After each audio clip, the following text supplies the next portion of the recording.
এই পৃথিবীর জিন্দেগি একদিন পরিসমাপ্তি ঘটবে। রব্বুল আলামিন পবিত্র কোরআনুল কারীমে বিভিন্ন সূরায় বিভিন্ন আয়াতে বিভিন্নভাবে আমাদেরকে দিক নির্দেশনা দিয়েছে। এভাবে করো, এটা করো, এভাবে চলো, এভাবে যাও, সরাসরি জান্নাতে যাবা। এটা করো না, এভাবে বলো না, এভাবে চলো না, এভাবে এসো না, সরাসরি জাহান্নামে যাবে। বলেছেন কে? আল্লাহ। এখানে যে মানুষগুলো আপনারা বসে আছেন, যদি বলি যে আপনি জান্নাতে যাবেন কিনা, গ্যারান্টি দিতে পারবেন? আপনি বলবেন হুজুর আশাবাদী, যেহেতু সৎ কাজ করি আমি জান্নাতে যেতে পারবো। কথা বলেন ঠিক কিনা?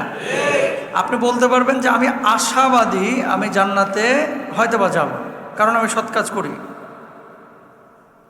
রব্বুল আলামিন সূরা জারিয়াতের 15 নম্বর আয়াত থেকে 19 নম্বর আয়াত, এই কয়েকটা আয়াতের মধ্যে আল্লাহ সুবহানাহু ওয়া তাআলা আপনি জান্নাতে যাবেন কিনা 4টা গুণাগুণ তুলে ধরেছেন, যে এই 4টা গুণ আপনার মধ্যে থাকলে আপনি জান্নাতে যাবেন।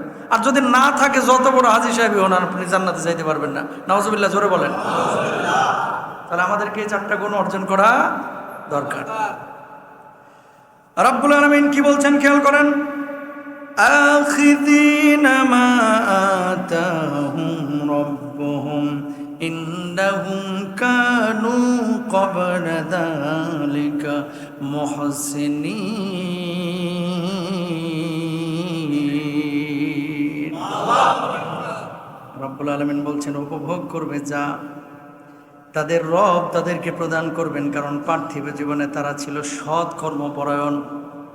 প্রিয় ভাইরা আমার, এই দুনিয়ার জিন্দগিতে এমন কিছু মানুষ আছে যে মানুষগুলো নামাজ পড়ে, রোজা করে, হজ করে, যাকাত দেয়, এমন সৎ কাজ করে।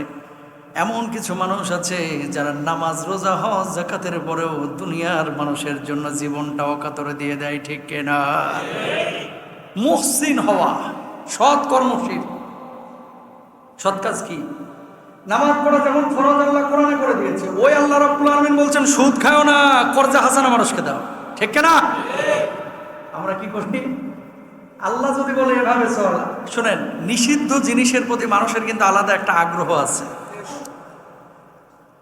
যারা মদ খাইছেন গোপনে জীবনে একবার, আল্লাহ মাফ করুক, এখানে অনেকে হয়তো থাকতে পারেন, বা 2-1 জন সিপাচাবাই থাকতে পারে যে হুজুর একবার 1 ঢোক মারছিলাম টেস্ট নেওয়ার জন্য। আছে না? মদের চাইতে টেস্টের জিনিস বহুত আছে পৃথিবীতে, বুঝছেন? বহুত আছে, কিন্তু এই জিনিসটার প্রতি মানুষের একটা আগ্রহ আছে। আচ্ছা, মদ কি মিষ্টি নাকি টক, ঝাঁঝালো নাকি তিতগুটে নাকি তিতা, এরকম একটা মানুষের ভিতরে একটা আগ্রহ বা কিউরিসিটি আছে। বাচ্চাদেরকেও খেয়াল করবেন, যদি বলা হয় যে এই কাজটা করিস না, ওটা আরো বেশি করে। যদি বলা হয় যে এখানে আগুন টাগুন জ্বালাও না, বাড়ি পুড়ে যাবে, পর্দার পাশে খবরদার মোমবাতি জ্বালাও না, ম্যাচের কাঠি জ্বালাও না, বাড়ি জ্বলে যাবে। এতদিন কিন্তু এই ফিলিংস তার মাথার মধ্যে ছিল না। এখন আবার শয়তানে তখন তার লাড়ে যে একটু মাইরেই দেখ না, কেমনে কেমনে জ্বলে, একটু দেখ। কথা বলেন না কেন? তো নিষিদ্ধ জিনিসের প্রতি মানুষের কি থাকে? একটা আগ্রহ থাকে। কিছু মানুষ আছে যারা আল্লাহকে ভয় পায়, আল্লাহকে, আল্লাহ রাসূলকে অনুসরণ করে। গোটা দুনিয়া একদিকে চলে যাবে, জীবন চলে যাবে, বুকের রক্ত চলে যাবে, কল্লা উড়ে যাবে, মানুষ আল্লাহ রাব্বুল আলামিন যে জিনিসগুলো মানুষের মধ্যে হারাম করেছে, এই হারামের মধ্যে জড়াইবে না, তারাই হচ্ছে আসলে ইমানদার। ঠিক কিনা? কে কি বলতেছে এটা দেখার টাইম নেই।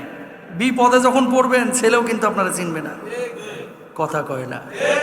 ওই যে দেখতেছেন না, এক ছাগলে কত কি করে হেলাইল, বুঝেন নাই? ছেলে কয় আব্বার আমি ছাড়বো না, মেয়ে আবার কয় আব্বার আমি ছাড়বো না।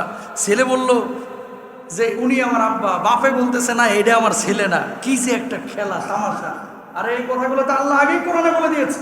কি রব্বুল আলামিন বলছেন, আল মালু ওয়াল বানুনা জিনাতুল হায়াতিদ দুনিয়া। সন্তান, সন্ততি, সম্পদ, এগুলো পৃথিবীতে আল্লাহ রাব্বুল আলামিন দিয়েছেন কেন? পৃথিবীটাকে সাজানোর জন্য।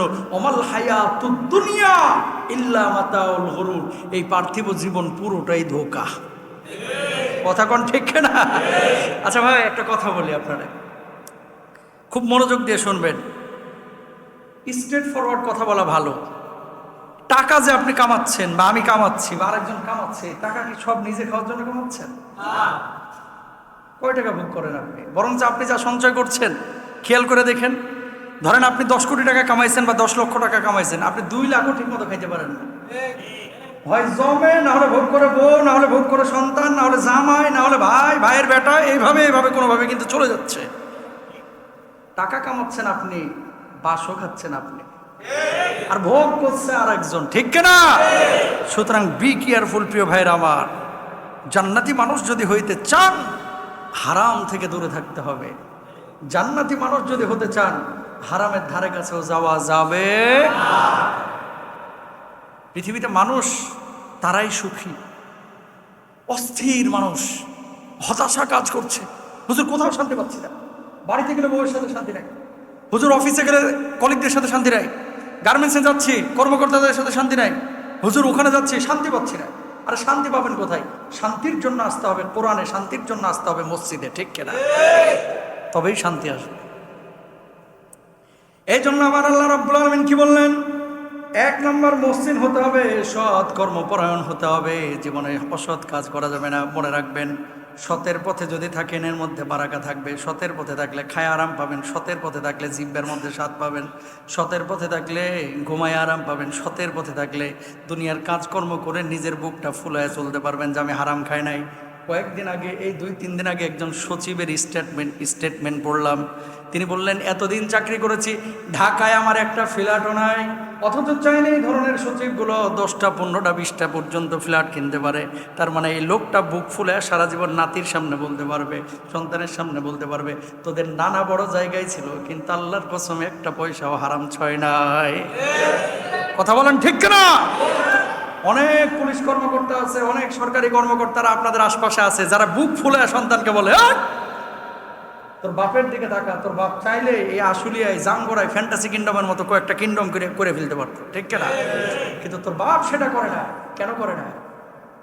একই লেভেলের চাকরি করেছে, দেখবেন এর বাড়ি খালি প্রতি বছর 2 তলা করে উঠতেছে, আর ও চাকরি করে জীবনে টিন চেঞ্জ করতে পারলো না এখনো বাড়ির, বউ খালি খোঁচা মারে। জামাইল্লার বাপ পারে, তুমি পারো না, কা কথা কর না। এরকম লোক আছে না নাই? এরকম বলে, রবিনের আব্বা পারলো, অমুকের আব্বা পারলো, এই তমুকের আব্বা পারলো, তুমি পারো না কেন? খবরদার। তার হৃদয়টা দুনিয়ার জিন্দেগিতে হয়তো বা টাকা পয়সা সে কামাইতে পারতেছে না, এখানে হয়তো বা তার টাকার পয়সার দিক থেকে তার মান সম্মান নাই। আল্লাহর আরশে তার ইজ্জত আল্লাহ রাব্বুল আলামিন এমন দিয়েছেন, তার ইন্তেকালের পরে তার রূহটা নিয়ে কাড়াকাড়ি শুরু হয়ে যাবে, ঠিক কিনা? আমরা এখানকার সম্মান চাই না ওখানকার? এই জন্য প্রিয় ভাইরা আমার, জীবনে কখনো খারাপ কোনো কিছুর দিকে মানসিকতা দিবেন না, অসৎ কোনো কিছু অর্জন করবেন না, সব সময় সতের সাথে থাকবেন। মনে রাখবেন, অসত্যের দাপট ক্ষণস্থায়ী, সত্যের দাপট চিরস্থায়ী। যখন ধরা শুরু হবে, আপনি পুলিশ কমিশনার ছিলেন নাকি আপনি সচিব ছিলেন, কেউ কিন্তু দেখবে না। চারিদিক থেকে বিপদ আসবে, সবাই আপন আপন আপনার পাশ থেকে সরে যাবে, ঠিক কিনা? এই যে সমস্ত লোকগুলো ঘুষের প্রলোভন দেখাইছে, এদের বিপদে কি ঘুষখোরগুলো আসে? যারা দিচ্ছে এরা কি কেউ আসে? না। সমাজে মুখ দেখানো যায় না ভাই। এজন্য সৎ জীবনযাপনের মধ্যে আলাদা একটা মজা আছে। ধরেন বাড়িতে আজকে যে আপনারা হয়তো অনেক আলু ভর্তা ডাল খাবেন, পেঁয়াজ মরিচ দিয়ে মাখায়া কষলায় হয়তো একটা তরকারি খাবেন বানায়া, এটার ভিতরে আলাদা একটা মজা আছে যে আমি হালাল খাচ্ছি। আর যেটা হারামখোর আজকে পোলাও রোস্ট খাবে, এটা চিন্তা করবে যে খাচ্ছি পোলাও রোস্ট, খাবারটা তো পেটের মধ্যে হালাল দিতে পারলাম না। খাবে, আরাম পাবে না, এসির বাতাস খাবে, শান্তি পাবে না। কারণ শান্তি টাকার মাধ্যমে আসে না, টাকা শান্তি আসে আসমান থেকে, আসমান থেকে, আসমান থেকে, ঠিক না? সুতরাং 1 নম্বর জান্নাতি মানুষের বৈশিষ্ট্য হচ্ছে, মানুষটা কি হবে? সৎ কর্মশীল হবে, সৎ কর্মশীল, অসৎ কর্মশীল হবে না।